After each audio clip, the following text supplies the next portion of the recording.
There's this gay dude on Twitter who's currently exposing TDE on our timelines and leaking messages between himself and TDE employees. His name is Dark Rainbow, and I'll be real, this dude is quite possibly one of the most problematic human beings I've ever met. I'm shocked that anybody will be reaching out to him in an attempt to work when this dude has burnt bridges with almost everybody he's ever worked with. Like, he has never had a working relationship that ended positively. This tweet from Punch TDE, who's obviously an executive at TDE, he's SZA's manager, he operates in other roles at TDE, but this tweet from Punch is what started the entire madness we witnessed on our timeline today and essentially got TDE exposed. So the tweet reads, "No good deed goes unpunished, slap into the face emoji, LOL, my fault, MacWop. I ain't know that dude was talking crazy, shaking my head." The dude MacWop that he tagged in the tweet, he has a podcast. He's also a TDE executive. He's DJs. Keem on the right is also one of the executives at TDE. I believe Keem does security. But yeah, MacWop and Keem, they're really close. They have a podcast together, and they both hate Dejan. So why is Punch TDE tagging MacWop in a tweet about Dejan? That's because Punch had accidentally DM'd Dejan to give him props for his reporting and his job in media on the West Coast, not understanding that other TDE members don't like Dejan for some pretty valid reasons. Dejan used to be on a podcast network called Community World. Keem and MacWop was also on that network as well. While they were all working under Community World, they got into it, had issues due to words said on podcast. Because of podcast beef, Dejan took it upon himself to go to social media to diss Keem parents, more specifically Keem's dead father. I'm not gonna show the actual real disses where he starts talking about maggots in graves and stuff like that, because that's just too flagrant, bro. I'm not about to play with nobody's parents like that, bro. But just know he said those things. But one of the things that I can show on screen that's not as flagrant, he says Keem, who is a crack baby and dislikes me because I'm not a crack baby like him, is fantasizing about Stet choking me. And then he continued, he writes, Keem's parents' crack pipe used to stay in the fire, shout outs, laughing emoji, right? Obviously, Keem's father is deceased. You saying this about somebody's parents in general, yet alone somebody, dead parents, is it's just absurd. Now, not dead parents, because Keem's mom is still alive, God bless her soul, but saying this about anybody parent over a podcast beef is crazy. I'm still standing on what I said before all of this. I said this is as a casual viewer. Bro was a hazard. You know what I'm saying? Right. Nah, no. So I'm gonna you out, man. Look at, hey man, that's a hazard. Look at him crashing. That's just what that is. Right. Like, he's a overweight, sugar loving, cigarette smoking. He smokes cigarettes? And he ain't. Yeah. You are lying. Hey, that's crazy. Y'all got his number. You know, he'd like to tell the truth. He'd like to tell the truth. Right now, he do cigarettes. He do powder. For the cigarettes, but I don't know about the. Where you go, no truth in detail. Allegedly. Like that sometimes, you know, a lot of times, you know, they be on, the powder is definitely in the mix. Yeah. Allegedly. There's allegedly. Allegedly. Hey, yo, and if it ain't, it's all hints to the flag in the front, man. It's all. We got a disclaimer. We got a disclaimer. They can refer to the disclaimer. So I'm just saying. Yeah. But he too. But like, I wasn't done with my sentence. I would have said, I wasn't done with my sentence. What's your sentence? I would have said allegedly. It's cool. We got the tag in the front, man. Don't trip. They can't do us like Flacco do it, point and shoot. Yeah. We got a tag. Allegedly, he's fat as.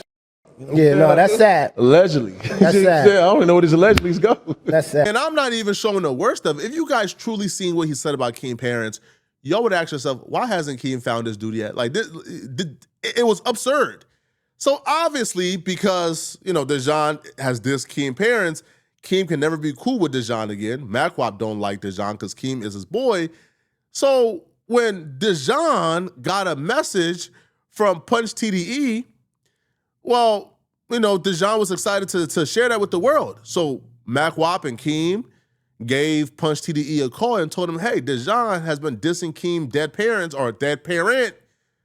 Don't rock with him. And Punch agreed, which led to Punch comment on Twitter and apologizing to MacWop for even engaging with Dejan and messaging Dejan. Well, Punch TDE apologizing for hitting up Dejan on Twitter really pissed off Dejan, and this led to him leaking some messages that caused a lot of trouble for TDE. So in response to Punch TDE apologizing to MacWop for even hitting him up, you know, Dejan posted, nah, it's too late, Punch. You was already in my DMs sucking D. Don't unsuck the D now. you ain't Isaiah Rashad. And the messages he showed is essentially Punch telling Dejan, that he loves his commentary on the West Coast music. He feels like his commentary is needed. They ask to be accepted by the culture, and then when the culture accepts them, they weaponize their sexuality, right? You telling a straight man as a gay dude, yeah, you can't unsuck the D because he was showing you love is crazy, right? Now, to me, this don't really look bad on Punch. Like, Punch showed you love, and then Punch learned you did some really effed up stuff to his homies, so then he don't want to rock with you no more. I don't understand why in the world you would think that that's a dig. Like, I feel like everybody can understand, right? Like, you show love to somebody, you don't really understand who they are, and then when you fully get a picture of who they are, you say, I don't want nothing to do with that. So the Punch messages did nothing. But Daylyt, who's, I guess a TDE affiliate, a TDE adjacent artist, I don't think Daylyt is officially signed to TDE. Maybe he is. But these messages from Daylyt really did a number on TDE and really started the rumor mill.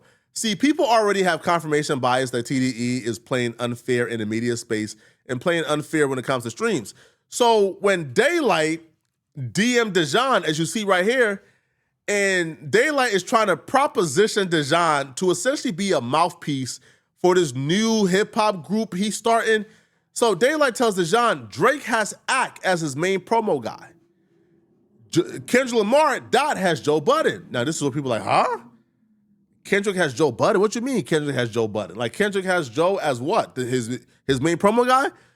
So Joe is taking payola and running like sneaky, like promo for Kendrick and is spreading Kendrick Lamar's agenda and being a mouthpiece for Kendrick Lamar, and we didn't know this? So this was news to a lot of people. Now, I don't think Daylyt meant this quite literally, but because people already think this, people took this and ran with it. Now, Daylyt says, I'm telling you now, jump on this and start letting people know that this is the next wave of people. Start pushing it because we're about to make a super, super wave. He's propositioning Dejan to be the mouthpiece for him and his group, to essentially use his platform to push their agenda and be their mouthpiece and run narratives on behalf of them. And when he says Drake has academics, Kendrick has Joe Budden, people like, hold on, Joe been running narratives and pushing agendas for Kendrick Lamar. Wait, what are you saying? And this caused a huge media storm where people, like in droves, came on social media, including academics, and reacted to this and couldn't believe what they were seeing. One user says, dumbass Daylyt just confirmed Joe Budden was on Kendrick's payroll. Another user says, laugh my ass off, nasty work. Somebody says, the Joe Budden podcast just got exposed for engaging in paid agenda-based narratives. We've already stated this convo on my channel. We'll be dropping a part 2 next week. You're not going to want to miss this one. Somebody says, Dot has who? Somebody says, the bots losing control, TDE getting exposed. One person reposted academics talking about this. Now, academics' whole thing is that he don't believe that Kendrick is doing this himself. He believes that if Joe Budden is being paid or receiving some type of incentive to run Kendrick Lamar's promo and spread his agenda, then it's probably Kojo who's doing it. Now, my perspective is I don't think Joe is doing this for the money if Joe is doing this. I believe that if Joe is doing this, it's because Joe has an incentive to undermine Drake because Joe dislikes Drake for whatever reason. And Joe is probably doing this for the relationship, if anything, right? I don't think Joe is getting paid to spread agenda. I feel like if Joe is spreading an agenda for Kendrick Lamar, one is because of the relationship, and two is because of his hatred for Drake and nothing else. Don't know, and I think you'd have to ask Joe that. I do want to also say, and I've said this before, I don't think Kendrick Lamar is running his promo. I did tell y'all, though, the best guy that does digital, his name is Kojo. I've worked with him before. He just only works with TDE now. He solely works with TDE. That's the guy that Drake was trying to find. Drake couldn't find the nigga, bro, at all. Drake spent $100,000 to find the nigga in a civil lawsuit. Couldn't find him. That's crazy. That guy is by far the best digital guy in music. I think he works straight for PG Lang at this point, right? So they probably have him on like a multi-million-dollar budget per year. That person, and I've worked with him a lot. I've done a bunch of campaigns with him. Knowing him, I could see them doing something with Joe. He's a very he thinks outside the box. Most labels come to you and they're like, "Could you post this for this money?" He's very next level with, let's get this relationship, incentivize it obviously with some money, but we're going to go off your likes, your taste. We're just sweetening the pot. Because of the media storm, essentially, saying that TDE got exposed for paying off Joe Budden, Daylyt was forced to release a public statement, and Daylyt says there is no language or verbiage that suggests any public figure was compensated for personal promotion. Any implication of such is a misunderstanding. Daylyt don't even talk like this. This has to be a PR guy, bro, or like, oh no, we see like the dash. This is ChatGPT. This is crazy. This man. Hold on, bro. You use ChatGPT. Yo, if you want to know if a statement is ChatGPT, if you see these dashes right here, it's ChatGPT. So Daylyt goes, the reality is far more straightforward. Individuals have exercised their own judgment and chosen positions that align with their personal perspectives and interests within the culture. It is also important to acknowledge the era we are in. The new generation has cultivated a unique dynamic within the culture, one where audiences often engage with intermediaries and commentary before directly engaging with the original creator.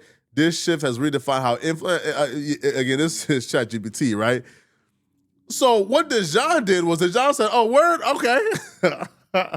I'm not done with you yet. So Dejan decided he was going to leak messages between himself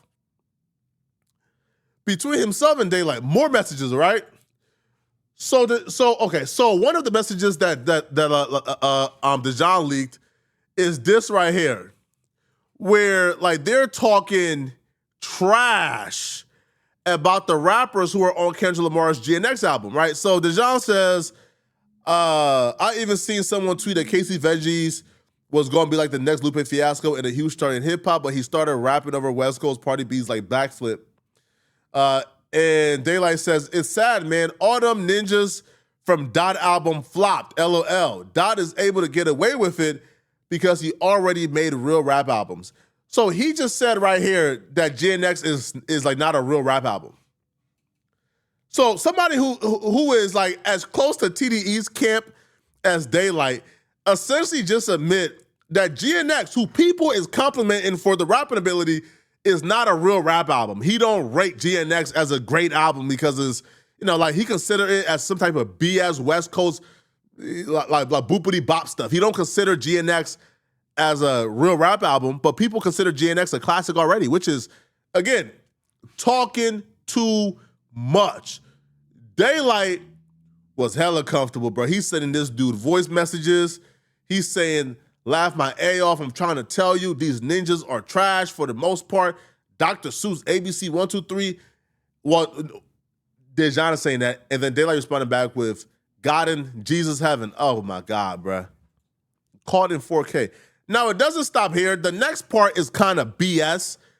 So Dejan, after dissing people's dead parents, I guess he's taking advantage of people not knowing the history or the lore as to why Keem and MacWap and them don't like him. Dejan then took to a Twitter space where he's claiming that he was sexually harassed by Keem, MacWap, and other people at Community World. Now, here's the sneaky stuff he did, right? A lot of people may not be familiar with this dynamic. So Community World is owned by AD, T-Rail, Pun. None of those dudes are TDE. But Dejan would claim that TDE is harassing him and that he's suing TDE for a hostile workplace. But the workplace was not owned by TDE, so how could you sue TDE?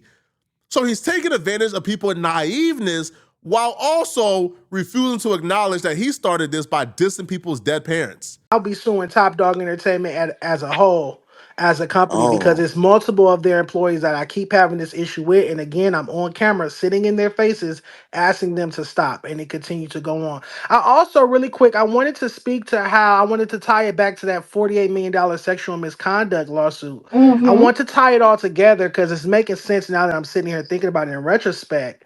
The sexual harassment I have been going through at the hands of TDE employees for the past 2 years it makes sense that they are being accused of sexually harassing and sexual misconduct and sexual assault against women that were working for them as well.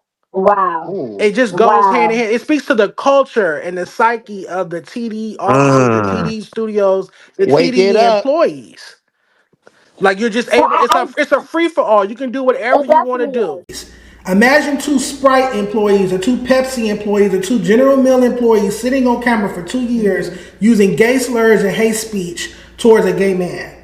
That's a lawsuit. And so that's why I've decided moving forward, I will be taking this into a legal matter. This has become a legal situation. That is my decision as of today. I've asked them to stop many times. I sat down with the owners of Fig Community World and asked them to stop. I've been sexually harassed by 2 TD employees nonstop. Dejan ain't suing nobody, but Dejan has threatened to sue No Jumper. He's threatened to sue almost everybody. He's never filed. He's not suing a goddamn person. Okay, he can't even afford it. That's the first thing. Secondly, what are you suing for? They hurt your feelings. Like, what are you suing for exactly? They hurt your feelings, right? Like Mac Wap and Keen, like were never W2 employees for Community World, bro. All right, they came and did like guest appearances. So like I don't like, and Dejan himself was never a W2 employee, right? Like he could have stopped coming to the podcast whenever he wanted. Yo, you what? Like you gonna sue them for making fun of man? All right, bro, you diss this man dead parents. What do you think is gonna happen? You come to court and you say, hey man, they made fun of me, and they pulled out, bro. This man like said maggots, man. All right, man, I'm not gonna say that, man.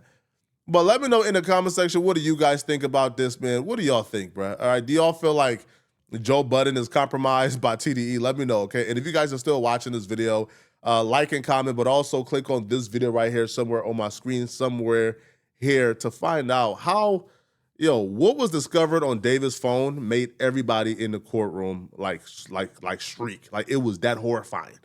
Click on this video right here to find out what I'm talking about. And if you're still watching, send me a hype by sliding the comments over and clicking the hype button. And that's the best way to show support. I'm going to see you guys in this David and Celeste video. But please, please, please send me a hype to this video. I really appreciate it. I'm out of here, folks. Peace.